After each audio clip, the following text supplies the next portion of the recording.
Good morning, everyone. I'm really happy to welcome you here for the conference that is devoted to Professor Wilhelm Lexis and the history of statistics, data, and data science, and also not only the history, but also the current day of statistics and data science in Tartu. And yes, data is important. We all know that data and data analysis and data-based and evidence-based decision-making is important. And so that's why we organize sometimes events devoted to that. To introduce myself, I'm Krista Fischer.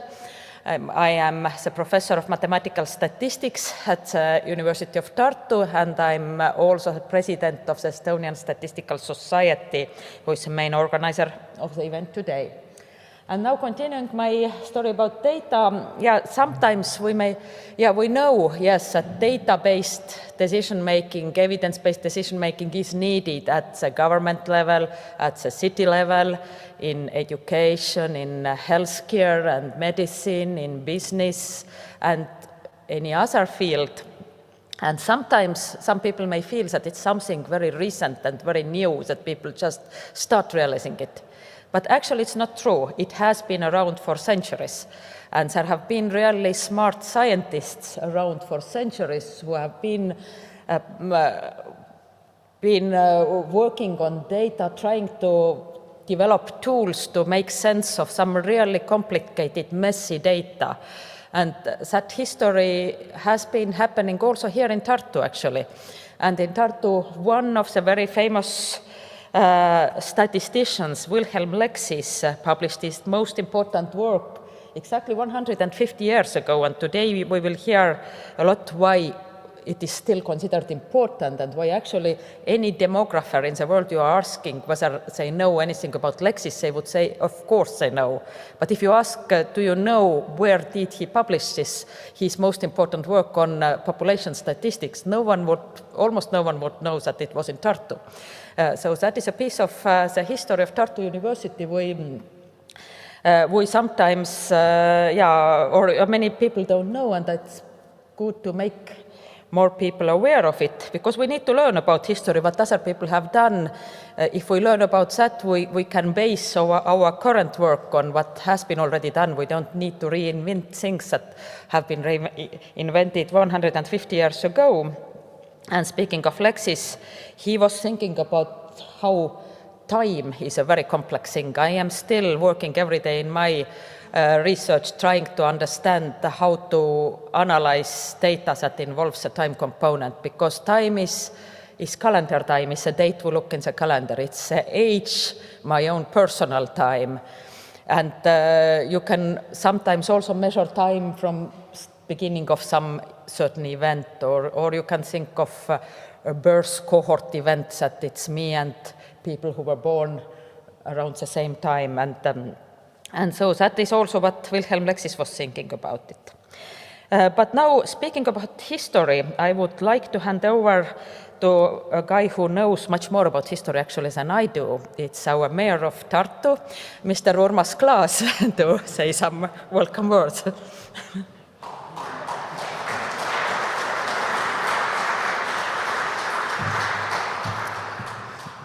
Thank you for your kind words.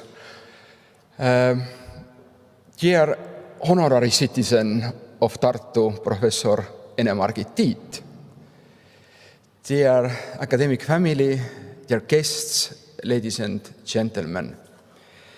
Yes, the University of Tartu is soon going to turn 400 years old. Those centuries of academic work, research, and studying have had a huge impact on science. There have been many discoveries, breakthroughs, moments of progress. I usually do not want to talk about miracles. Yet it is indeed a small miracle that University of Tartu has managed to be such an open, innovative, and international university, despite the fact that during 50 years of Soviet occupation, Tartu was a closed city.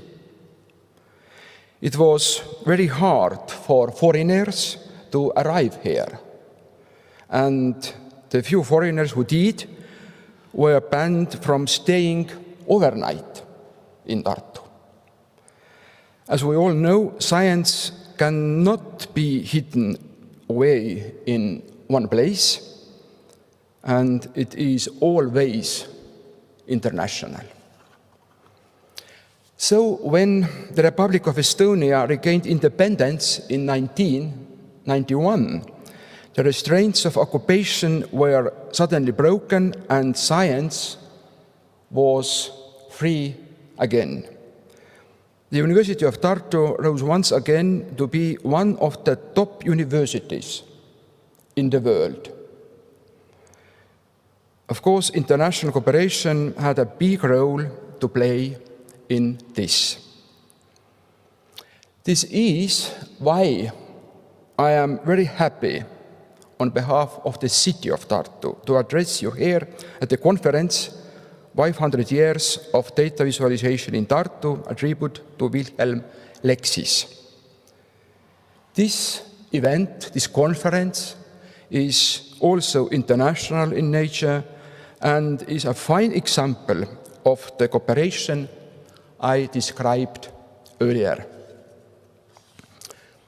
I believe in data-driven decision-making, because ignoring facts won't get us anywhere. Declaring that the Earth is flat will fortunately not make it true. Data visualization allows us to communicate better, to make more informed decisions. It allows us to take a science-based path in governance, as Professor Krista Fischer said. I agree. And this leads to better policy outcomes for our people and our society. Dear organizers, I thank you for organizing a forum on this important topic.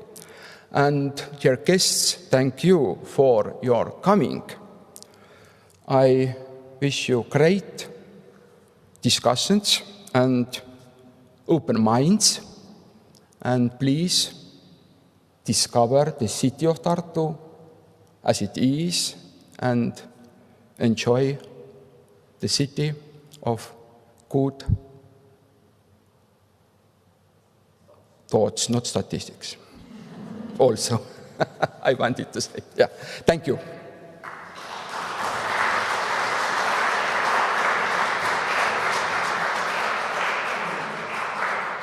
Thank you very much, Urmas. And before, I just chose Leksis diagram that is the most, that is basically, you will hear a lot about Leksis diagram today, but just showing you what it actually is. So what's the idea of Leksis initially was, and it has been developed after him as well. But it's just a way of data visualization, how to put different time scales on the one graph. So you have on x-axis, on the horizontal axis, have calendar time, as we are going moving forward in time, but then you have age on the vertical axis, and people's lifelines are running diagonally. And so we can, for instance, see some people you are going to see today here. I'm borrowing the pointer from... I can go and show. Yeah, you can show. I can borrow, you can borrow the pointer from Bendix. And first, let's start the youngest one, Mai-Britt Merilo, who you will hear quite soon. And she just defended her bachelor's thesis about Wilhelm Leksis. So, and if you look at the age around 20, where Mai-Britt is right now, and if you move back in calendar times across the same age, so when I was around 20, then you see that both Tõnu Kollo and Ene-Margit Tiit were professors during the same time. If you look at the calendar time, you see that they were, not yet emeritus status, and I think Tõnu just became professor around that time. And both, I was happy to get lectures from both of them. Now, if you move back in time when Tõnu was around the same age where Mai-Britt is now, we see that Ene-Margit was a young professor then, and Tõnu was a student of Ene-Margit. And if you look at Ene-Margit was somewhere around maybe 37 at that time. So if we take the 37 age and move back in time and move about 100 years back in time, a bit less, then we get to another young professor in Tartu. That was Wilhelm Leksis, who was around 37 when he was in Tartu, who was 37 when he was admitted as a professor in Tartu. So the picture of him you saw today is not the picture of a 37-year-old man, but unfortunately we were not able to find any other picture of him. So we don't know exactly how he looked like, whether he had a beard at all when he was in Tartu. but yes, so he was a young professor here, and already at that time he had published some important stuff, but I would say that also when Ene-Margit was 37, by that she already had written several books and a lot of articles and so on. So we have had some great statisticians, and this graph is not showing all statisticians who have been in Tartu. You see there is a big gap between Ene-Margit and Wilhelm Leksis, and there were many mathematicians and people working in statistics also in between. And probably also Ene will speak about some people from the history of Tartu. So, and as you see, data visualization is a really good thing, so that the way to show people's lifelines helps to tell stories, like I try to do right now. And that is what many people are working already also right now. So how to make sense of complicated data, how to discover the stories that the data tells us. So, and now with stories, I would like to hand over to our Professor Emeritus, legendary Ene-Margit Tiit, the honorary citizen of Tartu City, who will speak about some history of about the time when Leksis was coming to Tartu. There is something in chat. Are some people? No. See the screen on Zoom. They can't the slides.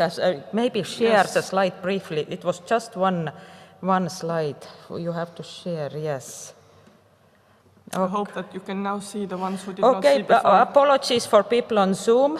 Now you would see the slide. Close the chat window. Ja paneme siit selle jälle kinni. More hide video panel. So you can also see the slide here. So I just keep for a minute so people on Zoom would also see. But maybe now you can switch the slides and make sure that Ene-Margit's slides are also shared.